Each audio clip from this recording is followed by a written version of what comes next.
Friday on the beat, so you know it's time to fall back.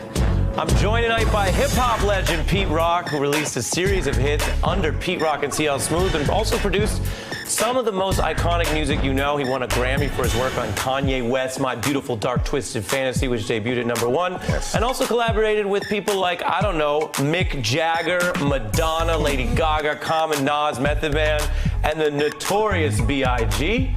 And tonight, we are accompanied by the Daily Beast's Eleanor Clift, a Washington journalism legend who collaborated with her own long list of names. Man, she's cool. Right? She is cool. John McLaughlin, Pat Buchanan, Mort Zuckerman, Clarence Page, and of course, Jack Germon.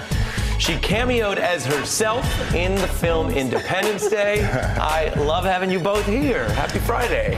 Well, we're both boroughs. I'm Queens and he's Bronx. So. There it is. Mount Vernon. There it is. There it is. Yeah. Pete, who needs to fall back? Let me see. Global warming. Global warming. Yeah. And these Republicans. Yeah. There was a story here that some of them were just ducking a vote entirely. Yeah, it makes no sense because, you know, the weather is like, you know, part of how we live on this earth. And, you know, I feel like it's being tampered with. You know what I'm saying? I feel like, you know, we get cold days when it's supposed to be warm and vice versa. You know what I'm saying? Something's up with that. You're convinced both from the science and your life experience. Something's up with that right Yeah, and I don't think I'm going to talk about the difference between weather and climate because he's got the right instinct. But I think you're referring to this story in Oregon where they were holding a vote to pass a carbon control legislation, and the Republicans left town because they didn't want to.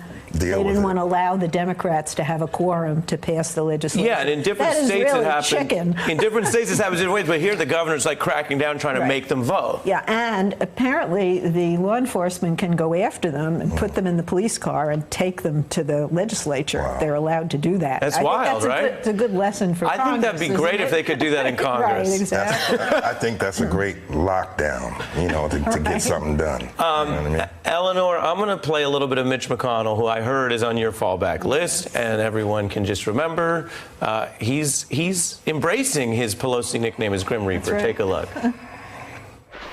Leader McConnell seems to take great pride in calling himself the Grim Reaper. It's part of his political campaign. It's part of the pride he takes as leader of the Senate. And as you see what he wants to bury, none of these things are going to pass. They won't even be voted on. So think of me as the Grim Reaper. For the first time in my memory, I agree with Nancy Pelosi. I am indeed the Grim Reaper. Whoa.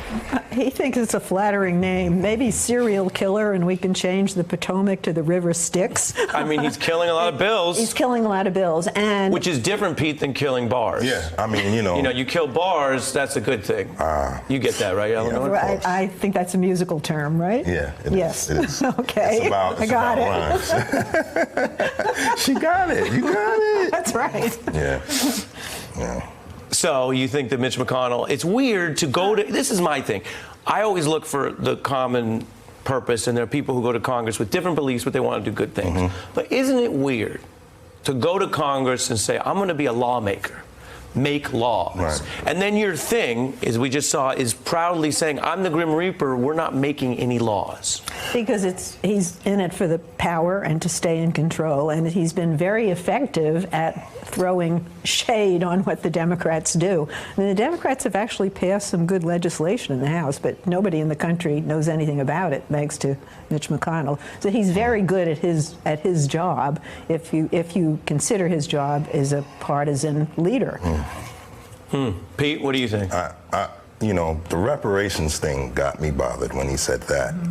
And he said this is not about anyone who's living today. Right, and no one should be charged 150, 250 years later. You know what I'm saying? For, you know, he said that, you know, we gave you guys Obama, and that should make up for, you know, that was slavery, wild, right? Slavery. How did you feel looking at this?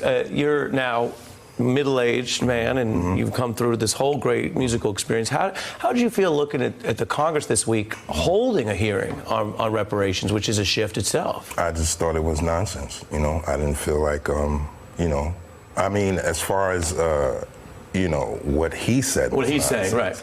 But as far as reparations, I believe in that. Does it surprise you to see multiple Democrats running for office on this? Because Obama was more against it. Now we had Booker on our show, Senator Cory Booker this week, saying at least he's for studying it. Well, I mean, you know, I feel like, you know, people have to try something and to see if it works. You know what I'm saying? Mm-hmm. Like, and my thing is, you know, it's hard for people to accept what they're hearing and what they're seeing on these news channels today, man. Like what people are saying.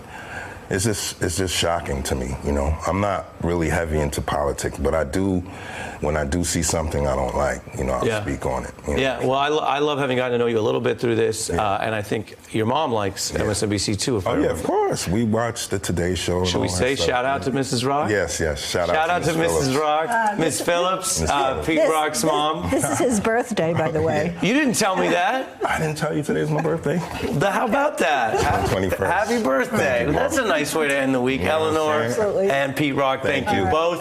Hey, I'm Ari Melber from MSNBC. You can see more of our videos right here, or better yet, subscribe to our YouTube channel below. You could have been anywhere in the world, but you're here with us, and we appreciate that.